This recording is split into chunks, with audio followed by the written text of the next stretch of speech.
As modificações no entorno do Beira-Rio. Nós temos quase 3 décadas aqui, e de 3 décadas vão trocar por 30 dias. Por caso venha a FIFA aqui, nós queremos isso aqui, e tu vai embora, não. Como Porto Alegre vai hospedar os turistas na Copa do Mundo? A preparação de setores como transporte e varejo para atender os estrangeiros.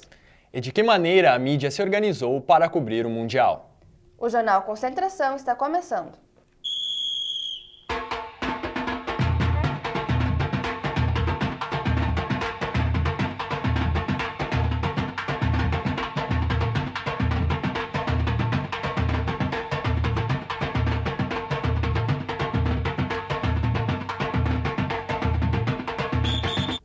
Bom dia. Bom dia. A chegada da Copa do Mundo transformou a rotina da rede hoteleira e também incentivou formas alternativas de hospedagem. Confira como Porto Alegre se preparou para acolher os turistas na reportagem de Flávio Bonfiglio. Porto Alegre há vários tipos de hospedagem, entre elas os hostels, que se tornaram uma opção para turistas que vêm conhecer a capital.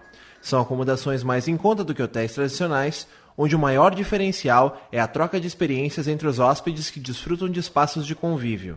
Os quartos podem ser privativos ou coletivos. Mais turistas estrangeiros que não da América do Sul começaram a vir mais, assim, entendendo que é um novo ponto, na realidade, dentro do circuito Brasil. Argentina, bastante, mas a gente já tinha um fluxo legal. Coreia, eu imaginava que já ia estar recebendo, mas até agora nada. Então, realmente, quem está vindo bastante, que a gente está tendo reserva, é francês, australiano, neozelandês e alguns ingleses. O Hostel Bonfim vai hospedar não só turistas, mas também profissionais que vêm para trabalhar no Mundial. A gente já teve 2 cotações para equipes de jornalistas do Chile e da Argentina, né, que vêm daí por longos períodos. Uma outra alternativa de hospedagem barata e troca de experiências é o Couchsurfing. Na internet e em sites como Airbnb, é possível se cadastrar e oferecer cômodos de sua própria casa, assim como procurar hospedagem em outros lugares. Este tipo de acomodação pode ser cobrado ou oferecido de graça. O Couchsurfing é uma maneira mais alternativa, né? Eu acho que justamente as pessoas que buscam Couchsurfing são pessoas que estão abertas a conhecer novas pessoas, abertas a conhecer realmente a casa, conhecer a cultura de Porto Alegre. Júlio oferece esse tipo de serviço desde novembro de 2013 e conta que, para a Copa do Mundo, os quartos já estão reservados para os torcedores que querem acompanhar o torneio. Na Copa do Mundo, de acordo com os jogos, tem pessoas diferentes. E eles ficam geralmente o tempo do jogo, assim, realmente 2 dias, daí já vão e já vem outro, e assim, vai ser uma coisa bem rápida. Além das formas alternativas de hospedagem, a tradicional rede hoteleira de Porto Alegre se prepara não apenas para a Copa, mas para o turismo, que deve crescer depois do Mundial. No Hotel Everest, um dos hotéis oficiais cadastrados pela FIFA, mudanças estão sendo feitas para adequar o hotel para os exigidos, além de um aumento na busca por funcionários e o aperfeiçoamento do quadro atual. Nos últimos 2 anos nós fizemos uma reestruturação física dos apartamentos. A mão de obra foi toda também requalificada no sentido específico aí sim da Copa do Mundo, de termos pessoas com mais fluência na língua estrangeira, né? E também de tecnologia. Fizemos um investimento alto para poder ter uma banda de internet alta para poder navegar o hóspede aqui sem nenhuma interrupção e com isso poder fazer a sua transmissão, no caso dos jornalistas, sem comprometimento algum. Há 4 anos, a Match, operadora da FIFA, reservou um grande número de quartos da rede hoteleira durante o período da Copa do Mundo. Os preços foram tabelados acima do valor normal e a procura não correspondeu ao esperado. Parte dessas reservas foi devolvida aos hotéis, que foram obrigados a baixar os preços. Os ingressos já foram vendidos. Os que compraram ingressos já estão com sua hospedagem garantida. Fica então um grande desafio de saber como, quando e para quem nós vamos vender esses. Apesar do imprevisto, a rede hoteleira acredita que o evento deixará um legado importante. Agora, com a Copa, com certeza nós vamos poder apresentar as credenciais mundo afora para podermos sediar outros grandes eventos, que são os que de fato sustentam esse ciclo todo do turismo aqui em Porto Alegre. Novas estratégias de vendas e maneiras de atrair clientes estrangeiros eram o principal objetivo do transporte, da alimentação e do varejo. Confira como foi a preparação do comércio de Porto Alegre para a Copa do Mundo, na reportagem de Juliana Demarco. A Copa do Mundo vai atrair vários estrangeiros para Porto Alegre. Além de assistirem aos jogos no Beira-Rio, os turistas vão estar à procura de lembranças da capital gaúcha. O presidente do Sindicato dos Lojistas de Porto Alegre, Paulo Cruz, fala um pouco sobre como o varejo está se preparando para o evento.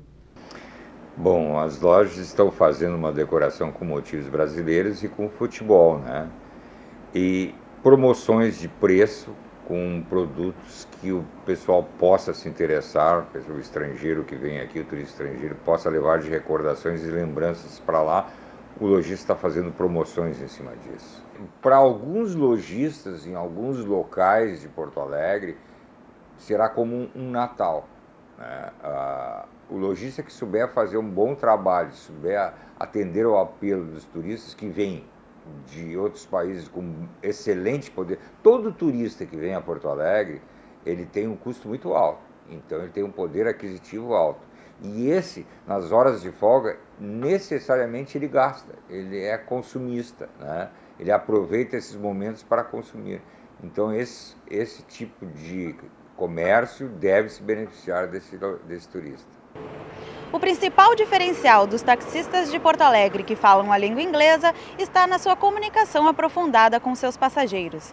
Mais do que levá-los ao destino, eles podem dar informações e sugestões sobre a capital. A parte de comunicação com o cliente, a maior interação com o cliente, poder oferecer para ele mais serviços e melhores e, sei lá, poder oferecer onde eles querem ir, mostrar outros lugares para eles que outros colegas não mostrariam. Eu acho que esse é o diferencial mesmo, comunicar melhor. Outra alternativa será o 0800 disponibilizado pelo Sindicato dos Taxistas de Porto Alegre. O canal de relacionamento vai auxiliar os taxistas que tiverem dificuldades com passageiros de outros países. O 0800 é um número que é divulgado para todo taxista, para que ele possa, quando estiver com o cliente, ligar para um determinado número e do outro lado da linha estará uma pessoa bilíngue, ao qual fará a tradução tanto para o taxista quanto também do taxista para o passageiro. E isso acreditamos que resolverá quase que 100% a comunicação entre taxista e cliente. Os restaurantes da capital veem na Copa do Mundo uma oportunidade de mostrar a sua marca. O restaurante NB Steak, renomada churrascaria de Porto Alegre, espera atender clientes de todas as seleções que virão à capital. A gente tem vários colaboradores aqui que trabalham conosco, que falam inglês, falam alemão, japonês, falam italiano. Então acho que vai ser bem fácil para a gente ter bastante diálogo aí com os turistas. Eu acho que a NB Steak é um ponto de referência já em Porto Alegre, né? É um ícone nas churrascarias aqui em Porto Alegre, até porque a nossa qualidade, nosso atendimento, acho que é um pouco diferencial. Olha, que a carne é muito boa, tem uma caipirinha também. E esperamos que todos venham aqui conhecer, prestigiar, né? E ver que aqui no Rio Grande do Sul é a terra do churrasco mesmo. Como a mídia se preparou para a Copa e o que muda no entorno do estádio Beira-Rio.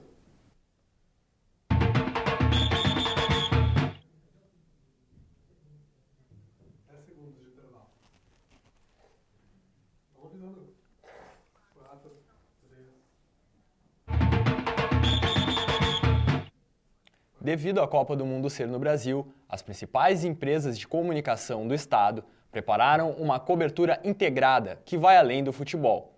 Saiba como a mídia se preparou para o evento na reportagem de Ludmila Cafarati. No dia 12 de junho, quando o juiz apitar e a bola rolar, no início da Copa do Mundo no Brasil, não serão só os jogadores que vão correr atrás de vitórias para os torcedores. Os jornalistas também se mobilizarão para atender o seu público.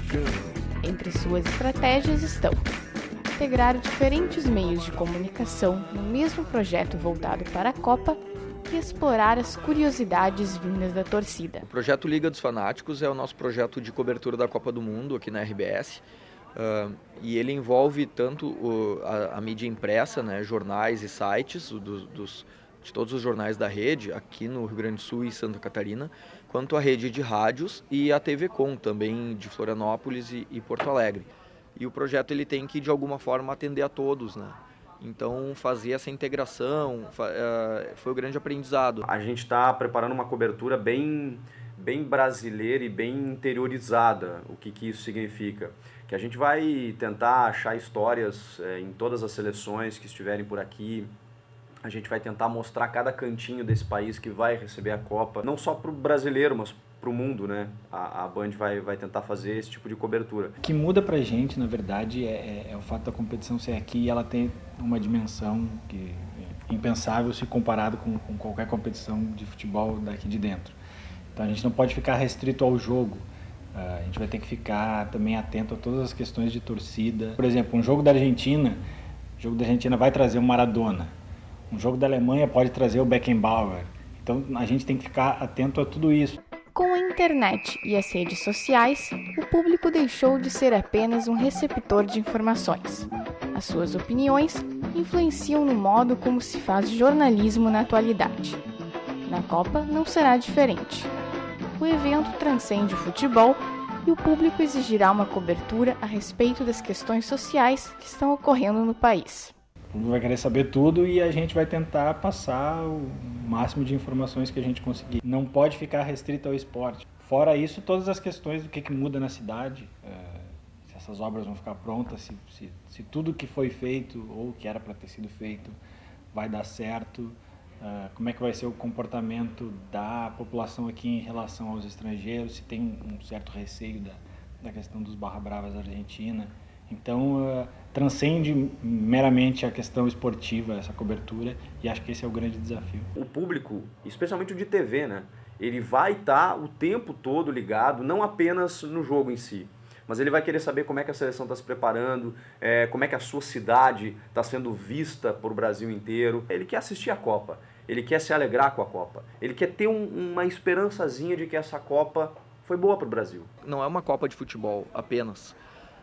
Então o público espera que a gente mostre tudo que acontece dentro de campo, a gente antecipe o que vai acontecer na Copa com as seleções, com os craques, mas também espera que a gente mostre toda a questão social que está super forte desde o ano passado, todas as demandas da sociedade. O público espera que a gente analise esses fatos e coloque eles da forma mais balanceada possível, né? Entre a festa e o investimento, entre o social e o esportivo. Graças a exigências da FIFA, o entorno do estádio Beira-Rio sofreu diversas alterações para a Copa. Confira o que muda e o que permanece inalterado na reportagem de Bruno Teixeira. Definição sobre o financiador das estruturas temporárias da FIFA jogou luz sobre uma questão até então pouco debatida publicamente. Qual seria o destino da lancheria Mac Áureo? Áureo Giovanella é proprietário da lanchonete, que funciona em uma área pública, vizinha ao estádio Beira-Rio. Segundo ele, o contrato de aluguel firmado com a prefeitura desde 1985 foi renovado em 2011. No entanto, no dia 11 de abril, o proprietário foi notificado com um aviso de desocupação. Nesse tempo a gente estava tendo negociações com a prefeitura, eu estava dando opções para eles, locais que tem aqui na volta, que é onde o Mac Áureo pode ficar, propus para eles, de repente a gente fechar nesse período da Copa e voltar após a Copa. E a gente estava conversando, nessa sexta-feira eu fui surpreendido com essa notificação deles aí, uma notificação para ser retirada em 10 dias. Isso aí, a notificação é ilegal. A gente tem contrato em vigor, tem tudo, entendeu? Paga o aluguel mensal, tudo em dia, tudo ok. Áureo lembra que em 2007 recebeu com otimismo as notícias de que o Brasil seria a sede do Mundial. 2 anos depois, com a confirmação do Beira-Rio como local de jogos, passou a investir na preparação para o evento. Foi contratado engenheiros, arquitetos, topógrafo, para fazer a topografia dessa área aqui. E mais os investimentos no pessoal que trabalham aqui, na qualificação deles. Nós queremos trabalhar, mas a Copa não é prioridade para nós. A prioridade é para nós continuar a história que a gente tem. Nós temos quase 3 décadas aqui. De 3 décadas vão trocar por 30 dias. Por caso venha a FIFA aqui, nós queremos isso aqui, daí tu vai embora. Não. Diferente de outros estabelecimentos que já foram desocupados ou aguardam a definição da justiça para funcionarem, a banda Saldanha já tem a definição de que permanecerá no local durante a Copa. Tradicional ponto de encontro entre os admiradores do samba de Porto Alegre, a Saldanha também está localizada nas proximidades do estádio Beira-Rio. O presidente da banda, Pedro Diogo Fonseca, afirma que manteve-se confiante da permanência da Saldanha, após visita do prefeito José Fortunati no mês de fevereiro. Segundo ele, o prefeito garantiu que as instituições carnavalescas não sairiam do local. Com atraso nas obras do Complexo Cultural do Samba, a prefeitura teve de manter a Saldanha ao lado do Beira-Rio, para não descumprir o acordo. A decisão não agradou os comitês organizadores do evento, já que na área seria construído um estacionamento para parceiros da FIFA. Estacionamento que vai ter, não vai ser esta área aqui, ó, que vai coibir de estacionar carro, porque, por exemplo, nós temos várias áreas aí e nada está pronto. Além disso, torna a reforçar, porque é o seguinte, a banda Saldanha, a itinerante, a Imperadores, a Praiana, que estariam no novo local, no Espaço Cultural do Samba, não vai estar pronta. Então tem toda esta área também para estacionamento. Já que nós temos esse potencial, que a banda é muito boa, nós vamos explorar aqui na Copa. Nós vamos fazer samba, botar a banda, botar a saldanhete, botar o sopro, botar a bateria, a harmonia todinha a funcionar. Porque já é uma tradição da Saldanha, nas Copas, fazer evento. No dia 29 de abril, uma reunião entre o empresário Áureo Giovanella, a direção do Internacional e a Prefeitura de Porto Alegre definiu o futuro da MEC Áureo. O acordo determina o seu fechamento durante a Copa e a reabertura após o Mundial. O estabelecimento será construído em uma área localizada entre a Rua A e o estacionamento do Ginásio Gigantinho. A inauguração está prevista para o mês de agosto. No dia 5 de maio, a lancheria MEC Áureo teve o seu maquinário retirado e a sua estrutura demolida. Veja agora o editorial do Jornal Concentração sobre a Copa do Mundo. Hoje começa a Copa do Mundo 2014. O processo de preparação em Porto Alegre demonstrou uma organização insuficiente para um evento deste porte. Os comerciantes investiram pouco pela baixa expectativa de lucro. Por outro lado, o setor hoteleiro se estruturou com antecedência. Passando por uma baixa procura, tiveram que reduzir os preços das diárias. A região do entorno do Beira-Rio passou por mudanças significativas de adaptação. A FIFA, que comanda o Mundial, recebeu facilidades do governo para concretizar a Copa no Brasil e será uma das poucas instituições a lucrar com o evento. A Copa será um sucesso, dentro das possibilidades do que o Brasil pode oferecer de serviços, mobilidade urbana, entre outras situações precárias que os brasileiros enfrentam cotidianamente. O Jornal Concentração termina aqui. Um bom dia e até amanhã. Bom dia.